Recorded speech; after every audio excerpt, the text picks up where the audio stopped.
It's short but sweet, straight to the point, like I always say.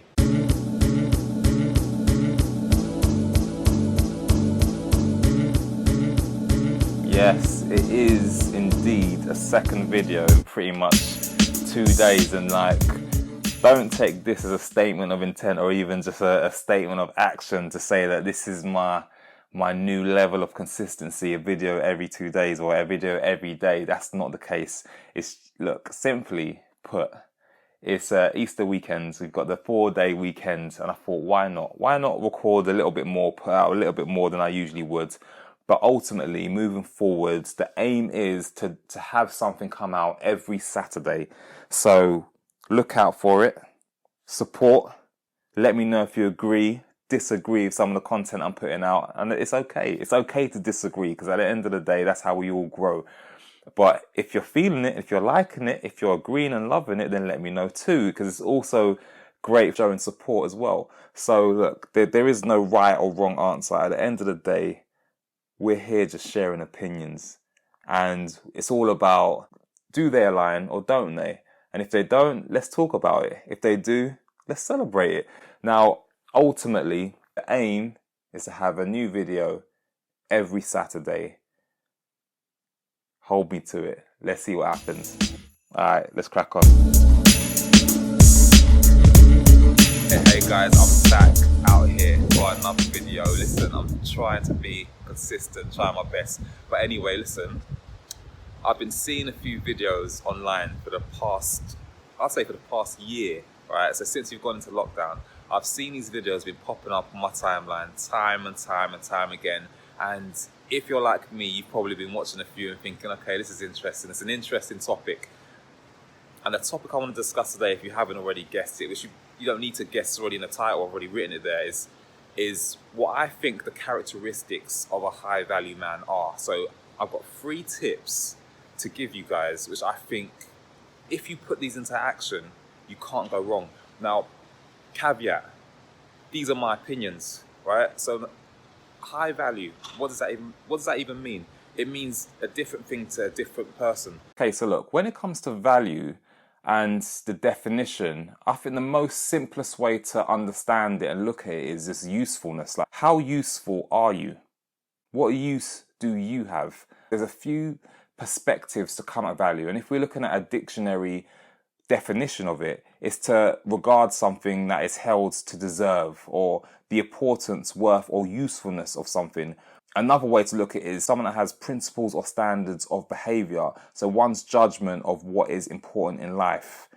Another way to look at it is to say value is a case of how much is it in worth of money, what value is it, how much am I willing to pay for this item. Now, by definition, if we go back to the most basic statement of how useful are you, I'll say the definition we'll attribute to this video, and in the context we're talking about here, is going to be to consider someone or something to be important or beneficial and have a high opinion of. A key thing about value is that it's all subjective. What one man values, another man doesn't. Let's not be sexist. What one woman values, another doesn't. What one person values, another doesn't. So ultimately, value is a personal thing. Not everybody is valuable to everybody. Not everybody is useful to everybody. I would say a few times in life we have an agreed reality on things. So we might agree that maybe a celebrity, an A-list celebrity, is of some sort of value to the world, perhaps because they provide entertainment, or perhaps just because they're popular. So we've now just said this person is valuable, and that's just a common consensus, agreed level of value. However, when it comes to everyday value, I think it is a personal thing. Ultimately, we all have an idea around what value is, right? So being of high value means you're at the top echelon, you're at the highest spectrum of it all. Now, what does that actually mean to you, right? It just means you're getting the best from yourself at any given moment, and you owe it to yourself to do that. Now, everyone, and I mean everyone who considers themselves to be a man has the ability to be a high value man.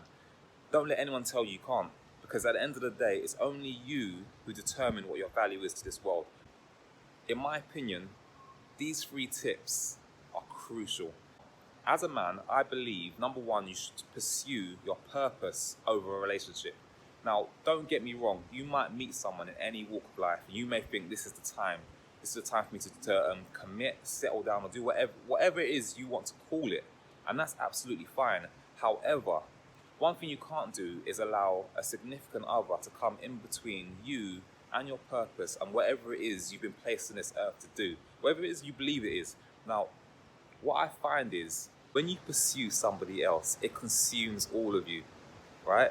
So this is why a lot of, I would say, successful, depending on what depending on what your definition of success is, a lot of successful men will settle down or get married or find a significant other later on in life, because now they've already pursued their purpose, thrown themselves into it, achieved whatever goals they've set for themselves, and now it's time to put their all into somebody else. Now, when you put your all into somebody else, you just simply cannot put it into your purpose. So that's my thing. In addition to that, I believe, in my opinion again, like I said, your significant other will respect you more and feel you even more when they see someone that's after their purpose, pursuing that challenge in life, something that's driving them to be better each and every single day. And once you've nailed that down, the world is your oyster. All right? So when I say purpose, in context of this conversation, it's what do you feel passionate about? What is it you want to put your hands to work on? What is it you would like to develop yourself in and get better at? What problems would you like to solve? It's more from that aspect as opposed to the deeper aspect of having a purpose, of being created and sent into this system, this world, to sort of have a mission. I'm not going that far. It's not that deep. This is literally a conversation about your desires and your personal goals. What is it you have in mind for yourself? Are you able to push yourself to get to those goals without being distracted? Now, the reason why I've related purpose to the relationships you might hold is because I feel like a purpose and a relationship are two of the most powerful forces that you'll ever face in your life, to be fair. And ultimately, I wouldn't suggest having to deal with both at one time. I think having to do one at a time puts you in a better position of success, in my opinion, of course. People may challenge the aspects behind saying that value is being the best version of yourself and pursuing your purpose and reaching your inner goals. And people might say that's not it. Simply, that's not it. Because at the end of the day, if I want to be valuable to a woman or prospective other, whoever that is to you, if I want to be valued to them, they may not necessarily value my goal. They may just value, have I got a flash car? Have I got millions in the bank? Have I got a big house? That's true, they might. However, one thing that I would say is that almost every guy who has gone in that search for his own purpose and own goals and really thrown himself into there has ended up attaining a certain level of value and space within this world, be it an opinion leader, be it breaking records, be it discovering something new, be it building wealth, whether it's cars, houses, or whatever it may be. But I do find that those things often come at the end of finding your purpose. This is where I see the difference. When a woman looks at a guy that is about his purpose and also has all those worldly things that people tend to like, then a woman tends to not only be attracted to that guy, but also respects that guy. When you have a guy that just tends to have all these worldly things, but he has no real purpose in life, maybe he was just given an inheritance, or maybe he just got lucky and hit the lottery, or whatever it is, whatever the means may be, and he has all these worldly things, but he has no real purpose, and he's directionless, and he's not really doing anything with himself, you tend to find that that woman may be attracted to what the things that he has, but not to him. So then is he really a person of value simply because he has perhaps height or cash or whatever it may be, but no purpose? You have to ask that question yourself, really. I mean, look, only you guys can answer that. You let me know, is that guy valuable or not? You can let me know in the comments below. For me, one of the things that I'm quite passionate about and what I enjoy doing the most is connecting with people and solving problems. So it's no wonder that almost everything I've done in my life is sales has been sort of the pinnacle of it. I've always been in sales. That has been it, connecting with people, meeting new people constantly, finding problems and providing solutions. It's always been my thing. It's something I do enjoy doing. It's not easy, that's for sure. It's definitely not free of stress, that's for sure. But it is something that I've always had an affinity to. I've always had an affinity to it. So ultimately, that's something that I would say was my purpose. It's definitely something I'm not perfect at, but it's something that I do enjoy working at, trying to build my muscle on, and trying to get better at every day. It's one of those things where I think you never really get to the finish line anyway. It's one of those things. It's one of those things that you can always improve on, and as long as you're continually improving, then you're on the right path. I think I'm improving. I think I'm on the path. So yeah, that's just a little bit about me. Anyway, back to the video. Now, number 2, when your emotions run high, your logic is low. Now, what that simply means is try to figure out what state you're in when you make your decisions, right? Because I'd like to think that the best time to make a decision for your life or even for somebody else's life or whatever it is you're doing, when you're given a position of power to make a decision, you should do it from a position of logic, right? Now, there's nothing wrong with having emotions. I'm not one of these people that's going to sit here and say, like, no man should have any type of emotion. No man should be angry. No man should be sad. No man should laugh. No man should cry. I'm not going to say that. I'm not going to say that you need to stick to the middle and just be like a brick wall and be stone. No chance. But what I'm saying is that when it comes time to make a move, make a big decision, make sure your emotions are stable, because that's when you want your logic to be at its all-time high. So when emotions are high, your logic is low. I'm probably one of the worst when it comes to the way my emotions dictate what I do at any point in my life. And this is why I don't take this point lightly at all, because it's not something that's easily done. It's something that takes training in yourself, knowing yourself, and sort of being the observer. You have to just take yourself out of every situation and observe and look and just see it for what it really is, as opposed to allowing your emotions to dictate what's happening in front of you. I've said all of that, but I will say this as well. It's not easy. It really isn't easy. Like, as human beings, we are emotional beings, we are an emotional bunch. It is what it is. Your emotions do have the ability to dictate how things turn out for you if you let them rule your decision-making skills. Now, ultimately, there's nothing wrong with having emotions and letting your emotions have their moment, right? The key thing to do is let it ride out. Be that observer. Like I said, stand apart from it. Let that feeling pass. Just like a cloud. You see a cloud, it doesn't stay in one space. It doesn't block the sun forever. It comes, blocks, and it moves. It keeps going. So that's exactly what it is, in my opinion. You're the sun. The cloud's your emotion. You let it come in. You observe it. And you let it pass on. And then you make your decisions. That's all I'm saying. Because I promise you now, trying to make your decisions when you're blocked by a cloud means you're shooting blinds, and you don't want to do that. No chance. But anyway, I hope my analogies are making sense, because I'm making these ones up on the fly. I'm hoping they're hitting home, because right now that I'm recording them, they sound perfect. I'm just hoping it comes out this way when I press launch. All right, that's number 2. Now, number 3 is accountability, right? You can't get anywhere.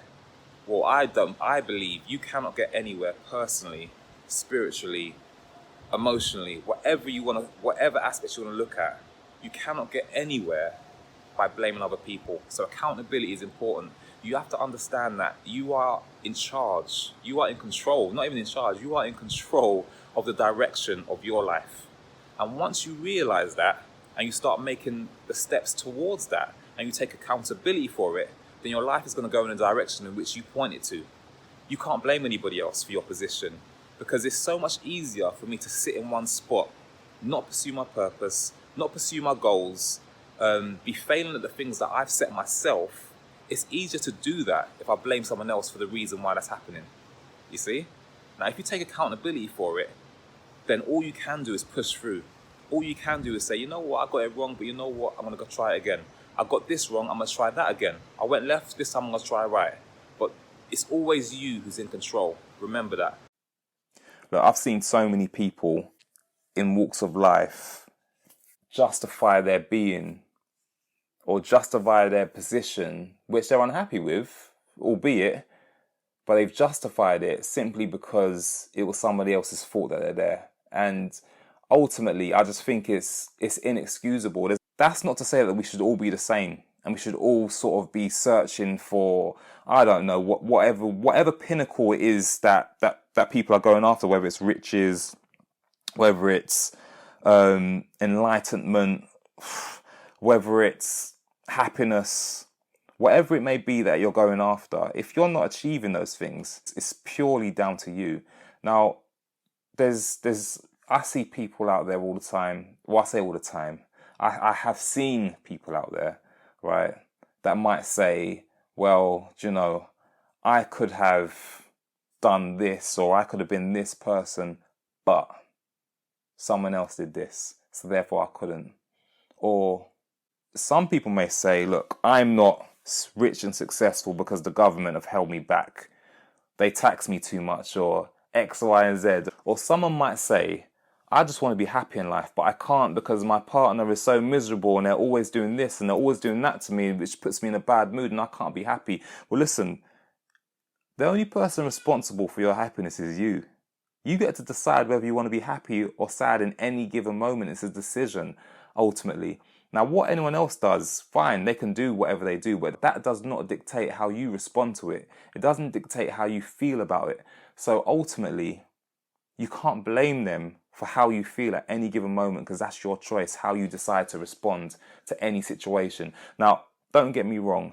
I'm not saying that you have to be a robot. Like I said earlier, I'm not saying you have to be a robot and that when things happen, you just don't react or you have no emotional response to it. I'm not saying that at all. However, you can respond emotionally to anything you want in any way you want, but just understand that it was your decision to do that. That's all. So those are my 3 tips to being a high value man or being your superior self, whatever you want to call it. I've simply called it high value man because that's simply the term that I'm seeing thrown around so quite often. It has nothing to do with the amount of money you earn. It has nothing to do with your height. These things are absolutely ridiculous.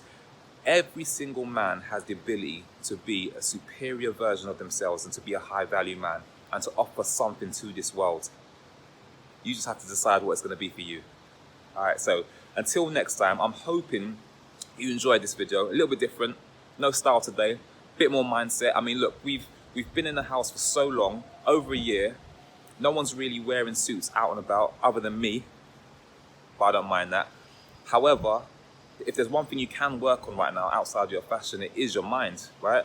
So why not put this time to good use and make sure you're strengthening and sharpening yourself so that when this world opens up, you're ready to take it on in the best way you know how, all right? Now, please continue to like, subscribe, comment and share.